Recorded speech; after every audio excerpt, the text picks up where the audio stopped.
દેશમાં સતત વધી રહેલા પેટ્રોલ ડીઝલના ભાવ, વિશ્વભરમાં વધી રહેલી આર્થિક સ્થિતિ અને ઈંધણ બચતને લઈને વધતી ચિંતાઓ. નમસ્કાર, હું ગુણવંત સરવૈયા. તમે જોઈ રહ્યા છો સ્વતંત્રતા ભારત સમાચાર. વડાપ્રધાન નરેન્દ્ર મોદીએ દેશવાસીઓને મહત્વની અપીલ કરી છે. પીએમ મોદીએ લોકોને કહ્યું છે કે પેટ્રોલ અને ડીઝલની બચત કરો, જાહેર પરિવહનનો ઉપયોગ વધારો, બિનજરૂરી પ્રવાસ ટાળો અને હાલના સમયમાં સોનાની ખરીદી ટાળો. પ્રધાનમંત્રીની અપીલ બાદ હવે સોશિયલ મીડિયામાં એક નવી ચર્ચાએ જોર પકડ્યું છે. લોકો કહી રહ્યા છે કે જો સામાન્ય જનતાએ દેશ માટે સતત બચત કરવી હોય તો સરકાર અને નેતાઓએ પણ ઉદાહરણ પૂરું પાડવું જોઈએ. અને હવે સોશિયલ મીડિયા પર જનતાની સરકારને 7 અપીલ નામની પોસ્ટ ખૂબ વાયરલ થઈ રહી છે. આ પોસ્ટમાં લોકો સરકાર અને રાજકારણીઓને 7 મોટી સલાહ આપી રહ્યા છે.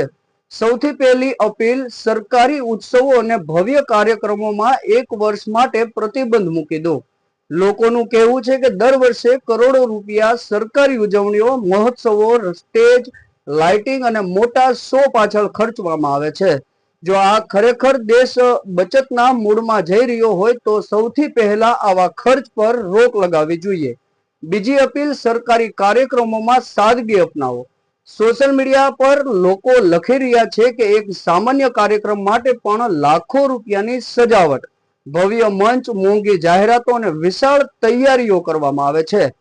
લોકોનો સવાલ છે કે જ્યારે સામાન્ય માણસને ખર્ચ ઘટાડવાની સલાહ આપવામાં આવે છે ત્યારે સરકાર પોતે સાદગી કેમ ન અપનાવે? ત્રીજી અને સૌથી ચર્ચાસ્પદ અપીલ, સમાજ સેવા કરવા નીકળેલા સાંસદો અને ધારાસભ્યો 1 વર્ષ માટે પગાર ભથ્થા, પેન્શન બંધ કરે. ઘણા લોકોનું માનવું છે કે જો દેશ આર્થિક દબાણથી પસાર થઈ રહ્યો હોય તો નેતાઓએ પણ પ્રતિકારાત્મક યોગદાન આપવું જોઈએ. લોક કહી રહ્યા છે કે જનતા મોંઘવારીનો બોજ સહન કરી રહી છે, તો સત્તાધીશો પણ થોડું બલિદાન આપે. ચોથી અપીલ, રાજકીય રેલીઓમાં ધુમાડો અને ખર્ચો ઓછો કરો. લોકોનું કહેવું છે કે એક ચૂંટણી રેલીમાં સેંકડો વાહનો, ડીઝલ જનરેટર, મોટા સ્ટેજ અને ભારે ખર્ચ થાય છે. જો ચૂંટણી બચત ખરેખર જરૂરી હોય તો રાજકીય પાર્ટીઓને સૌથી પહેલા પોતાના કાર્યક્રમોમાં કાપ મૂકવો જોઈએ. પાંચમી અપીલ, ડિજિટલ રેલી અને ઓનલાઈન ભાષણ અપનાવો. લોકો કહી રહ્યા છે કે જ્યારે કોરોના દરમિયાન ઓનલાઈન સિસ્ટમ સફળ રહી હતી તો હવે પણ મોટા રાજકીય કાર્યક્રમો ડિજિટલ રીતે કેમ ન થઈ શકે?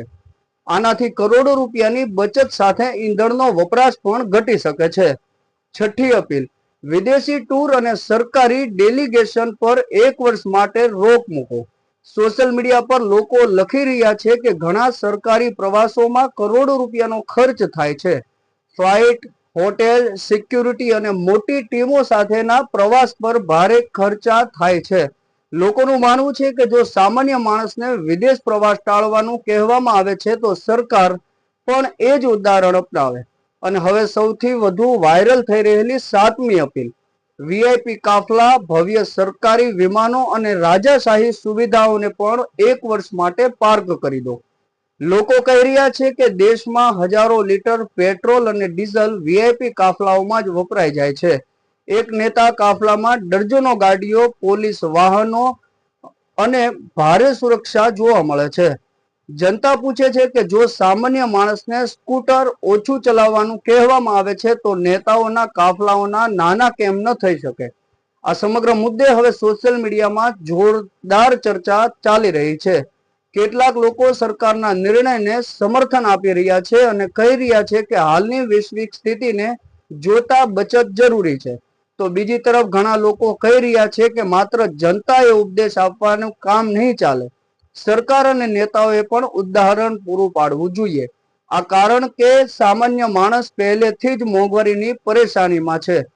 પેટ્રોલ, ડીઝલ, ગેસ, ખાદ્ય તેલ અને રોજિંદી વસ્તુઓના વધતા ભાવ વચ્ચે મધ્યમ વર્ગનું બજેટ ખોરવાઈ ગયું છે.